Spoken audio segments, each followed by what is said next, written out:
I wasn't supposed to fall in love with her. Not when she was the target. Not when my country had invested 12 years training me to never feel anything at all. People think spies operate in shadows because we're hiding from the enemy. But the truth is, we hide from ourselves. Because once you start questioning who the real enemy is, you've already lost the war inside your own mind.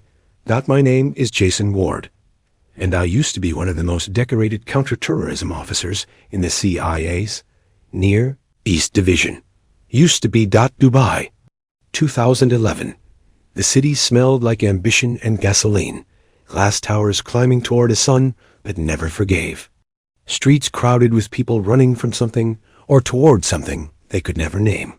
I arrived in late September, during that brief moment when the heat loosened its grip, just enough to let you breathe. Remember stepping off the plane into that dry, electric air and feeling the weight of the mission settle onto my shoulders like a coat I'd worn 1,000 times before.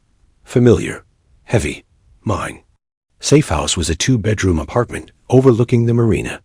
Sterile furniture, white walls. The kind of place that never felt lived in because it wasn't meant to. There was a faint hum from the air conditioner that never quite stopped. A low mechanical prayer that filled the silence when the radio wasn't crackling with encrypted chatter. I set my bag on the floor, sat on the edge of the bed, stared at the dossier they'd given me on the flight. Her name was typed across the top in bold, black letters, Layla Nazari, Iranian, 34 years old, nuclear physicist, educated at Tehran University, later studied abroad in Vienna under a false scholarship program the CIA had been tracking for years.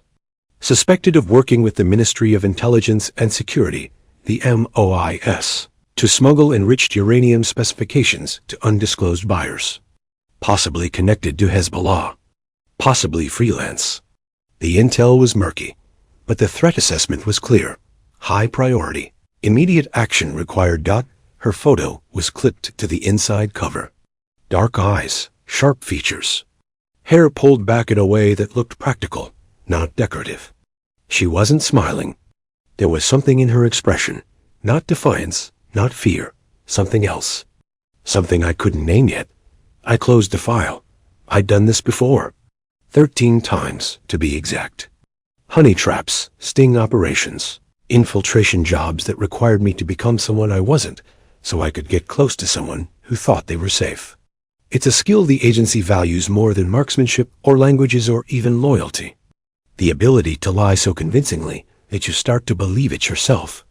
That's the trick, really. You don't pretend to be someone else. You become them. You inhabit their thoughts, their desires, their vulnerabilities.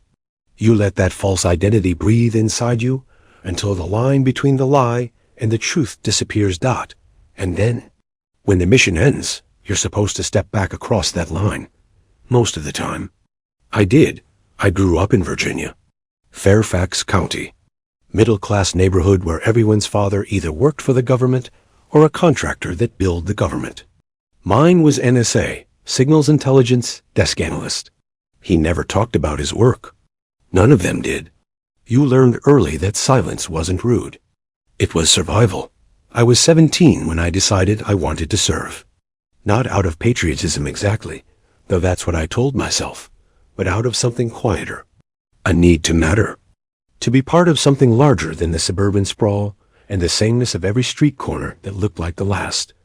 I enlisted in the Army, straight out of high school, infantry, then Ranger School, then selection for Special Forces. I was good at following orders, better at executing them.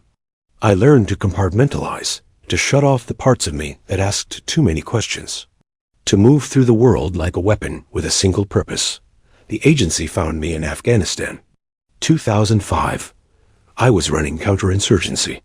Ops in Kandahar when a man in a polo shirt and aviator sunglasses approached me outside the FOB and asked if I'd ever considered a different kind of service. 3 months later, I was at the farm Camp Peary, learning how to recruit assets, break encryption, survive interrogation, and lie so fluently that even a polygraph couldn't catch me. They taught us that loyalty wasn't a feeling. It was a discipline. A commitment you made every single day, in every action, every word, every breath. I believed that. God, I believed that with everything I had. The operation was called Hourglass. The objective was simple. Establish contact with Layla Nazari, gain her trust. Extract actionable intelligence regarding her network and her buyers. And facilitate her arrest by UAE authorities in coordination with Langley.simple.I. Was given a cover identity, Michael Brennan, a Canadian energy consultant working for a firm that did business across the Gulf. The legend was solid, real office, real email, real transaction history stretching back 3 years. The kind of identity you could live inside for months without breaking character. My point of contact was a man named Hossein Tavakoli, an Iranian expat who ran a small tech startup in Dubai and occasionally fed information to the CIA in exchange for visa protection and cash. He'd been cultivating Layla for 6 months, slowly introducing her to the expat social circle, making her feel safe. Hossein was the one who arranged the introduction. It happened at a networking event in the financial district. One of those polished, soulless gatherings where everyone wore tailored suits and spoke 3 languages and pretended the champagne was good. I hated those events, but I was good at them. Hossein found me near the bar, whispered, "She's here. Northwest corner. Blue dress." I turned, and I saw her. She was standing alone near a tall window overlooking the city, holding a glass of sparkling water, not drinking it. She looked uncomfortable, not nervous exactly, but aware, like someone who knew she didn't quite belong, but was determined not to show it. Waited, watched, let her settle into the space before I approached. That's the first rule of seduction, intelligence or otherwise. Never rush. Let the target see you first, wonder about you, create the story in their own mind before you say a single word. When I finally walked over, I didn't lead with a line. I just stood beside her and stared out the window. After a long moment, I said, "It's strange, isn't it? How quiet it looks from up here." She glanced at me, cautious. "What do you mean?" "All that noise. All those people.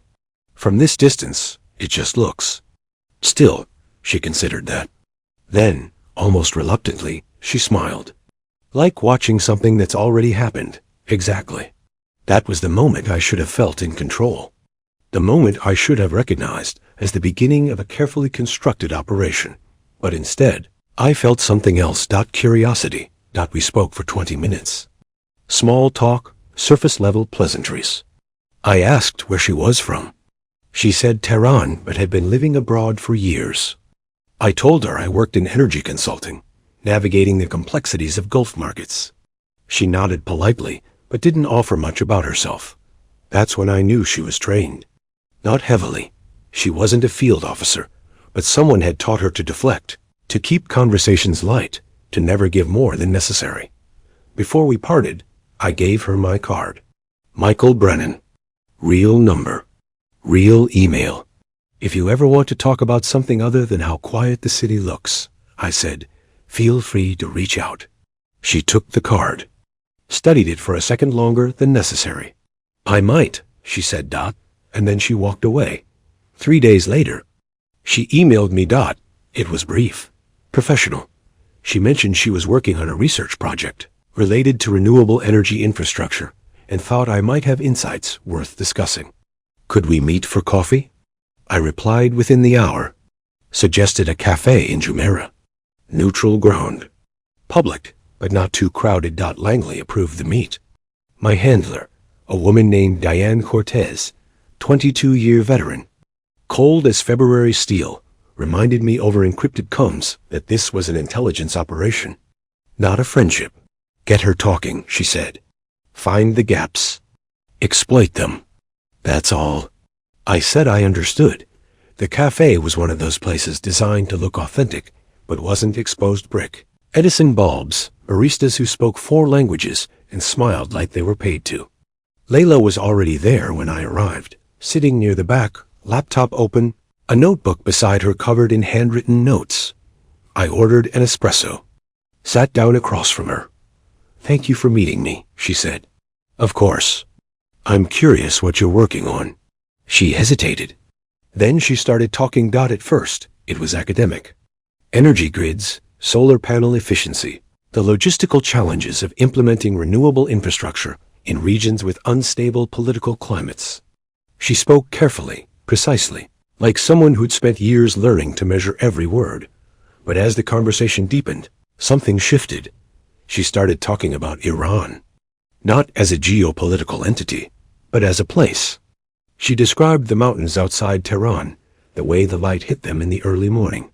She talked about her father, a literature professor who used to read her Rumi before bed. Her mother, a physician who worked in rural clinics and came home exhausted every night, but never complained. She talked about leaving, not wanting to, but having no choice. The restrictions, the surveillance, the way ambition became a liability if you were a woman who asked too many questions. "I didn't leave because I stopped loving my country," she said quietly. "I left because staying would have meant becoming someone I couldn't recognize." I nodded, said nothing, let the silence hold her words. That's when I saw it, the thing the file hadn't captured. She wasn't a fanatic. She wasn't even ideological. She was just tired. We met 4 more times over the next 2 weeks. Always in public. Always under the pretense of consulting, of sharing expertise. But the conversations grew longer, more personal. The boundaries I was supposed to maintain started to blur. She told me about Vienna, how she'd felt free there for the first time in her life, how she'd walked along the Danube at night and cried because no one was watching her. No one cared who she was or what she believed. She told me about the pressure from her government to return, the veiled threats, the way they reminded her that her family still lived in Tehran, still depended on the state's goodwill. And slowly, piece by piece, I started to understand. She wasn't smuggling uranium because she wanted to. She was doing it because they made her. Because refusing meant her parents would lose their pensions. Her younger brother would be barred from university. Her name would be erased from every record that mattered. She was trapped, and I was the cage. Closing in. It was during our 5th meeting that I felt it fully, the weight of what I was doing. We were walking along the marina at sunset, the sky burning orange and red, the water reflecting everything like a mirror that didn't lie. She was talking about a poem her father used to recite, something about exile and home and the distance between the two. She stopped walking, looked at me. "Why are you really here, Michael?" My heart kicked hard against my ribs. "What do you mean?" "You don't ask questions like a consultant. You listen like someone who's searching for something." I should have deflected, should have smiled, made a joke, steered the conversation back to safe ground. Instead, I said, "Maybe I am." She held my gaze. And in that moment, I saw something I wasn't supposed to see. Trust that the agency had what they needed by week 3. Layla had mentioned names, contacts in Tehran, intermediaries in Beirut, a financier operating out of Doha. She didn't know she was giving me intelligence. She thought she was sharing frustrations with someone who understood. Diane Cortez's voice crackled through my earpiece during a dead-drop debrief. "You've done good work, Ward. We're moving to phase 2. Arrest is scheduled for Friday. UAE security will handle the grab. You just need to keep her in place." I sat in the safe house that night, staring at the ceiling, listening to the air conditioner. I thought about my father. The way he used to sit at the kitchen table after work, staring at nothing. A man who'd spent his life keeping secrets that weren't his to keep. I thought about the oath I'd taken, the flag I'd pledged to defend. And I thought about Layla, the way she'd smiled when she talked about the mountains, the way her voice broke when she mentioned her mother. I thought about what would happen to her when they arrested her. Rendition, interrogation, a black site somewhere cold and far from anything that resembled mercy. And I realized something I'd been avoiding for weeks. I couldn't do it. I didn't make the decision all at once. It came in fragments, like pieces of glass, slowly cutting through everything I thought I knew. I started asking questions I wasn't supposed to ask. I reviewed the intelligence again, dug deeper into the files Langley had given me, and I found something they hadn't emphasized. Layla wasn't selling uranium specifications to build weapons. She was leaking them to a group of international scientists, trying to monitor Iran's nuclear program from the outside, researchers who believed transparency was the only way to prevent a war. She wasn't the enemy. She was trying to stop what we were all afraid of, but the CIA didn't care. To them, any leak was a threat. Any Iranian with access was a target. The truth didn't matter. Only control did. I thought about that for a long time, and then I made a choice. Friday came. I was supposed to meet Layla at a restaurant in downtown Dubai. The plan was simple. Keep her there until UA security arrived. Cordial, efficient, clean. I called her 2 hours before the meet. Don't go to the restaurant. I said, silence, double quotes. What are you talking about? They know, Layla. They know everything. If you go tonight, you'll be arrested. Her breathing quickened. Who is this? Who are you really? I closed my eyes. Someone who made a mistake. And someone who's trying to fix it. I told her where to go. A small hotel near the airport. I told her to take nothing. Leave her phone. Move fast. There's a man named Karimi, I said. He runs a shipping company out of Sharjah. He owes me a favor. He'll get you out. Don't trust anyone else. Why are you doing this? Because you were right. I was searching for something. And I found it. I hung up. Diane Cortez called me an hour later, her voice like acid poured into my ear. Where the hell is she, Ward? I don't know. Bullshit. You tipped her. You burned the entire operation. She wasn't what you said she was. That's not your call to make. Maybe it should have been. The line went dead. I sat in the safe house and waited. They came for me 6 hours later. 2 officers from the Dubai station, a security team from Langley. They didn't arrest me, not officially. But they made it clear I was done, stripped of clearance. Investigated for treason. Blacklisted from every agency, every contractor, every corner of the world I used to belong to. I became the thing I'd spent my entire life hunting. A ghost. I don't know where Layla went. I never heard from her again. For years, I told myself that was enough, that she was alive, that she was free, that the choice I made had meant something. But there were nights when I wasn't sure. Nights when I lay awake in cheap apartments in cities I didn't know, staring at ceilings that all looked the same, wondering if I'd saved her or just destroyed myself for nothing.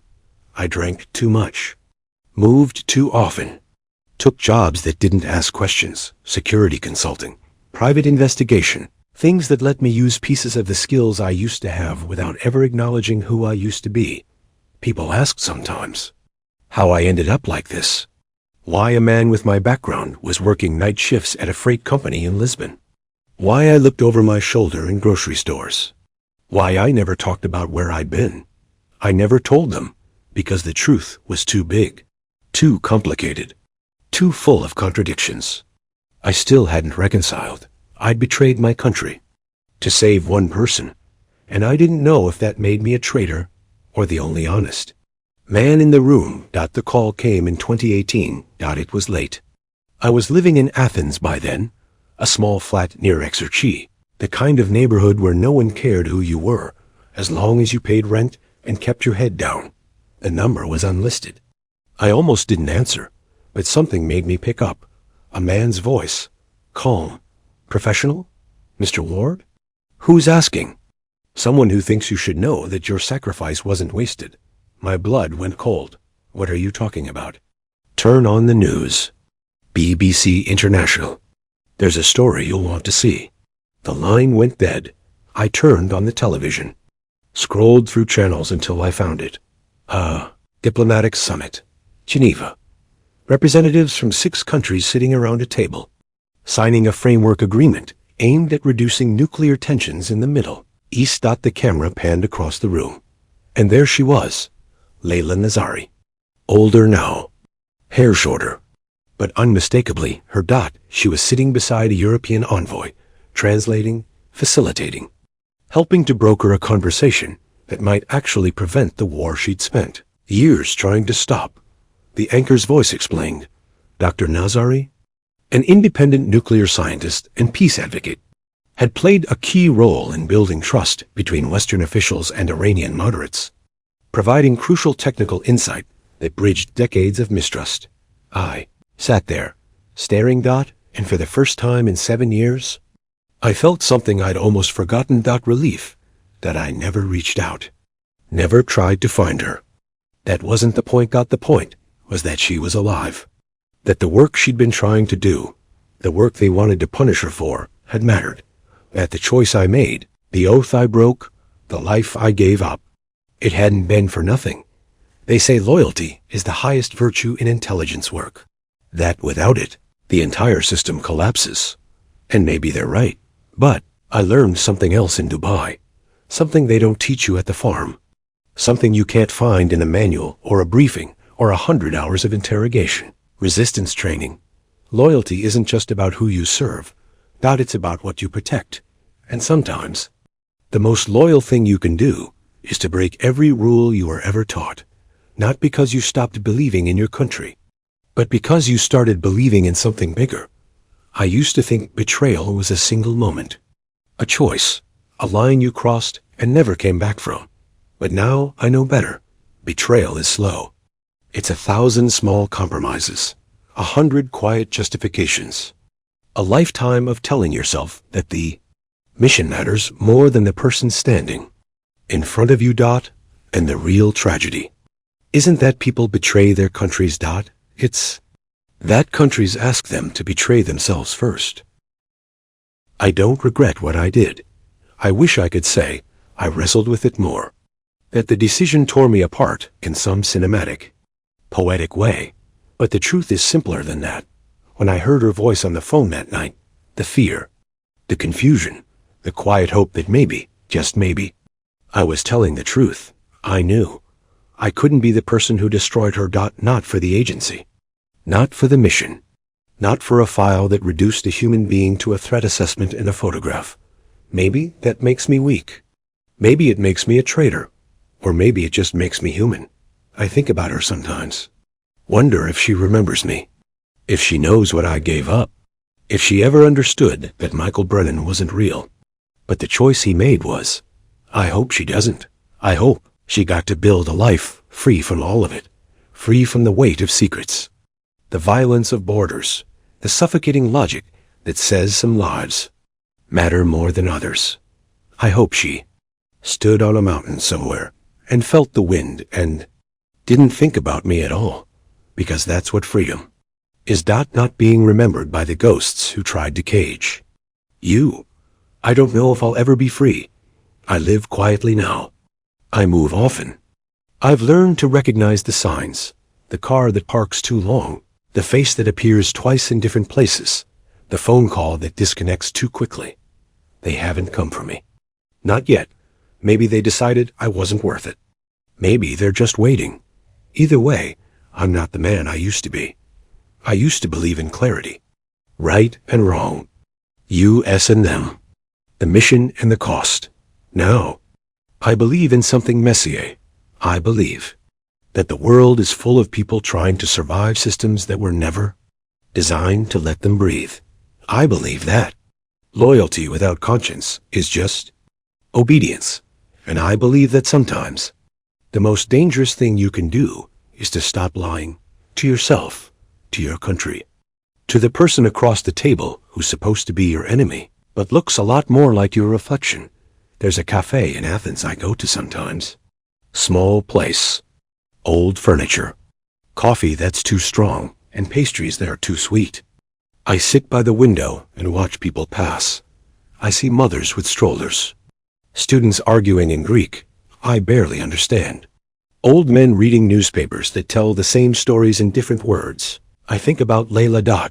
I think about the mountains she described. The poems her father read. The way she said she left her country, not because she stopped loving it, but because staying meant losing herself. I think about the agency, the briefings, the files, the voices on encrypted radios telling me what mattered and what didn't. And I think about the choice I made in a safe house in Dubai, staring at a phone, knowing that the next words I spoke would end the only life I'd ever known. I don't regret it, but I mourn it. I mourn the boy from Fairfax who wanted to serve something greater than HIMSELF. I mourn the soldier who believed discipline was the same as honor. I mourn the officer who thought clarity was possible if you just followed orders and never blinked. Because that man is gone. And in his place is someone quieter. Someone who knows that the hardest missions aren't the ones where you fight the enemy. They're the ones where you realize the enemy was the lie you were told to protect. I've replayed it 1,000 times. Asked myself if there was another way. If I could have saved her without destroying myself. If I could have stayed loyal to both the country I loved and the person I couldn't let them break. But I don't think that was ever an option. Because the world doesn't work that way. The world asks you to choose, and then it punishes you for choosing. Was trained to be invisible. To move through the world like smoke, touching everything and leaving nothing behind. But the thing about being invisible is that eventually you start to disappear. Not just from the mission, or the files, or the people who used to know your name. You disappear from yourself. And one day, you wake up in a city you don't recognize, in a body that feels borrowed. Living a life that belongs to no one. That's the real cost of intelligence work. Not the lies you tell, but the truth you lose. If I could go back, I don't know if I'd change anything. I'd like to think I would. That I'd be smarter, more careful. That I'd find a way to save her without burning everything I was. But I don't think that version exists. Because the moment I saw her standing by that window, holding a glass she didn't drink, looking at a city that didn't know her name, the moment I heard her talk about exile and home and the unbearable distance between the two, I was already lost. Not to love, not to some romantic illusion, but to the simple, undeniable recognition that she was real. And the mission wasn't. They teach you a lot at the farm. How to recruit, how to deceive, how to survive interrogation, how to build a cover, how to walk into a room and become whoever the room needs you to be. But they don't teach you the one thing that matters most, how to live with yourself. Afterward. How to look in the mirror and recognize the face staring back. How to carry the weight of every choice, every lie, every person you used and every person you saved and every line you crossed in the name of something you're not even sure you believe in anymore. That part you learn alone. In safe houses that smell like disinfectant and cigarettes.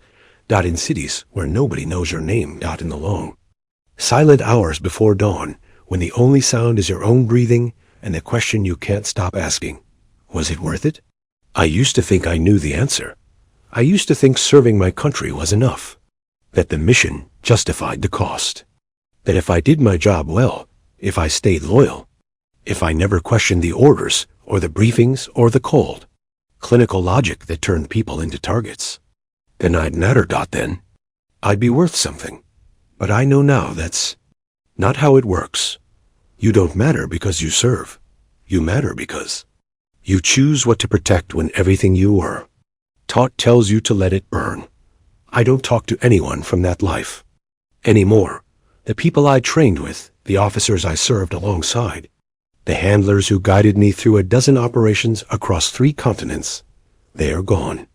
Not dead, just on the other side of a line. One can't cross back over. Sometimes I see their names in the news, promotions, commendations, retirements, with full honors, and I wonder if they think about me. My name ever comes up in briefings as a cautionary tale. The officer who broke, the asset who turned, the man who put one person above the mission and lost everything because of it. I wonder if they hate me.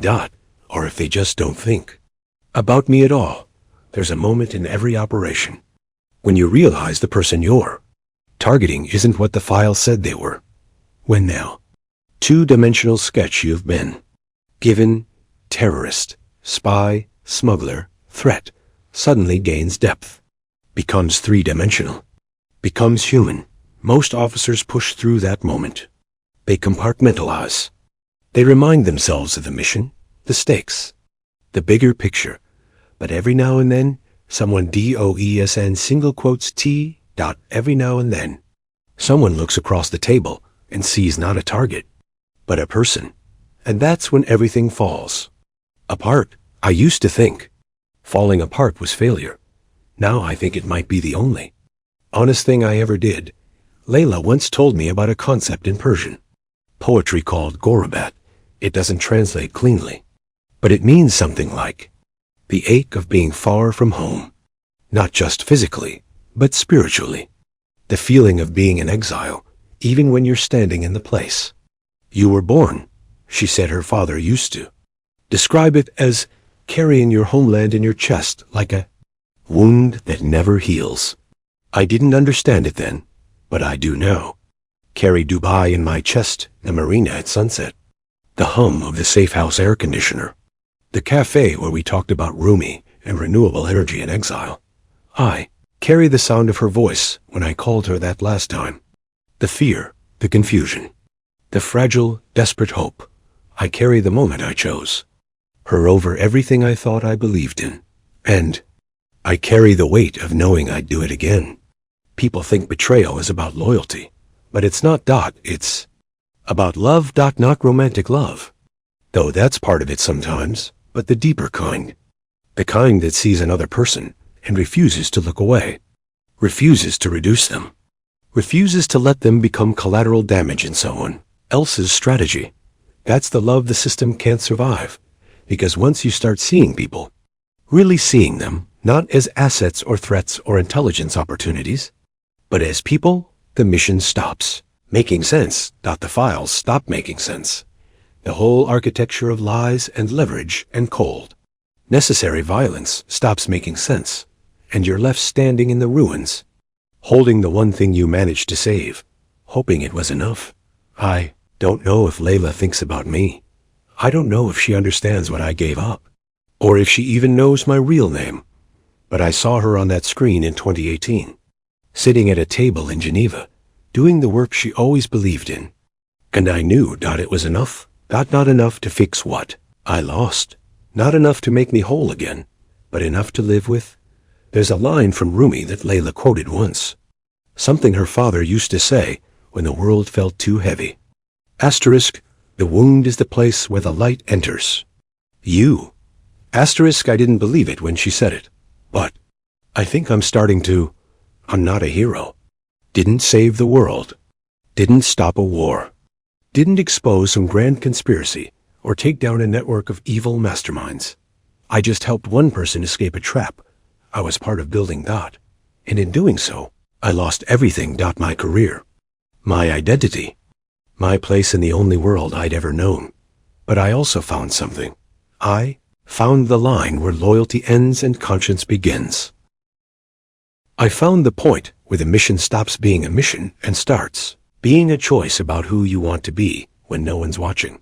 I found the truth that the agency never wanted me to learn, that some things are worth more than orders. I live quietly now. I don't make waves. Don't draw attention. Don't talk about the past. I work small jobs. Pay rent in cash. Move when the faces start to repeat. I'm no one. And maybe that's the price. Maybe. The cost of saving one person is becoming invisible. Yourself, disappearing into the same shadows you once used to. But sometimes, on warm nights when the city's asleep and the streets are empty, I sit by the window and think about mountains I've never seen. I think about the way Layla described them, the light hitting the peaks in the early morning, the way the snow never fully melted, the quiet that felt like peace. And I imagine her there, standing at the edge of something beautiful. Free. They say love can move mountains, but for me, it moved borders. It erased flags and oaths in the iron. Certainty I once wore like armor. It took everything I thought I knew and burned it down to ash. And left me standing between two worlds, belonging to neither, mourning both, carrying a wound that will never heal, but somehow lets the light in anyway. I was Jason Ward, CIA, counterterrorism, decorated officer. was loyal, until I learned that sometimes loyalty means letting go.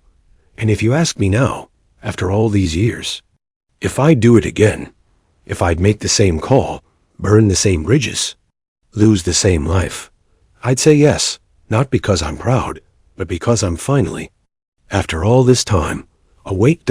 And that has to count for something, even if it's the only thing I have left.